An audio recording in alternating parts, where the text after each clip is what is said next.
कालाई धोका दिने केटालाई तिमीले किन फोन गर्यो? किन? लौ समस्याको समाधान गरेर आउनु होला भनेको त अर्को समस्या लिएर आउनु भो। कहिले गरे मैले त्यो केटालाई फोन फेरि? अझ कहिले गरे भने लाज लाग्दैन? रातराति त्यो केटासँग फोनमा किन कुरा गर्यो? भूपेन्द्रका परिवारले भुन्टीलाई दिनसम्म दुःख र टर्चर भने दिइरहेकै छन्।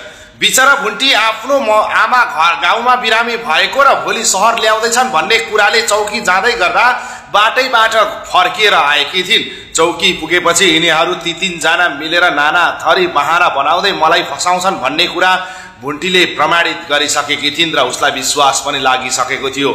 जुन श्रीमानलाई केही समय अघि भाइले जेल हाल्न खोज्दा आफैले बचाएका कुरा र आफूलाई जेल पर्नु परेको कुरामा भुन्टीलाई दुःख थिएन, तर श्रीमानले विश्वास नगरेको कुरामा भने धेरै दुःख लागिरहेको थियो।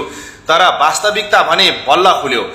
भुन्टी त्यहाँबाट घर फर्केपछि भूपेन्द्र र भूपेन्द्रका भाइ भीम र भूमिका साथै जेल पुगे। जेल पुगेर भूपेन्द्रले ती केटाको गर्दनमा खुकुरी तिर्साउँदै यथार्थ बताउँछस् भने बता, नत्र तेरो घाँटी आज म यहीँ छिनाउँछु भनिसकेपछि त्यो केटाले सबै कुरा बतायो र भूपेन्द्रलाई बल्ल थाहा भयो कि आफ्ना दुश्मनहरू पछि लागिरहेका छन् हाम्रो घर झगडा बनाउनको लागि र मेरो बिजनेस सिद्ध्याउनको लागि भन्ने कुरा।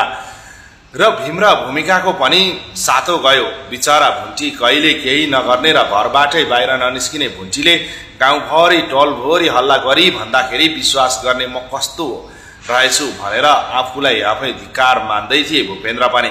बिचरा भुन्टीले केही गल्ती नगर्दासम्म पनि जेलसम्म हाल्न भनेर तयार भएर यहाँसम्म लिएर आए। बिचरा भुन्टीको त गल्ती केही रहेनछ। यिनीहरू बहिनी र भाइकै कारण आज यतिसम्म हुनु पर्यो। श्रीमतीको अगाडि कति लाज मर्दो भयो मेरो यो समाजमा भन्दैछन् भूपेन्द्र। बिचरा भुन्टी भने आफ्नी आमा बिरामी भएको टेन्सनमा रन्थनिँदै घर भने पुगेकी हुन् र उता टोकाले पनि काम खोजिरहेका छन्। कहीँ काम भेटेका छैनन्। तर अब भुन्टीलाई फोन गरेर कामको विषयमा सोधौँ भने पनि भुन्टीको हालत कस्तो छ भन्ने कुरा टोकालेलाई थाहा। तर अब जसो तसो आमाको उपचार गर्नको लागि भए पनि भुन्टीले पैसा कलेक्सन गर्नुपर्छ भन्ने उनीहरूलाई लाग्न थालेको छ। तर भुन्टीको घरमा त्यस्तो भएको थाहा पाएपछि अब भूपेन्द्रले पैसा भुन्टीलाई दिएला नि त। तर त्यो केटाले सारा कुरा बताइसकेपछि भने भूपेन्द्रले पक्का पनि भुन्टीलाई पैसा दिएर आफ्नी आमाको उपचार गर्न लगाउँछन् होला। र त्यसपछि के हुन्छ त? र के साँच्चीकै भूपेन्द्रले त्यो जेलमा बसेको केटाबाट सत्य र वास्तविकता ओकलेकै हुन् त? त्यो थाहा पाउन भने अर्को भिडियो हेर्नुपर्ने हुन्छ। र त्यतिजेलसम्मको लागि हामीलाई पनि बिदा दिनुहोस्। हस्त नमस्ते, जय नेपाल। तपाईँको दिन शुभ रहोस्।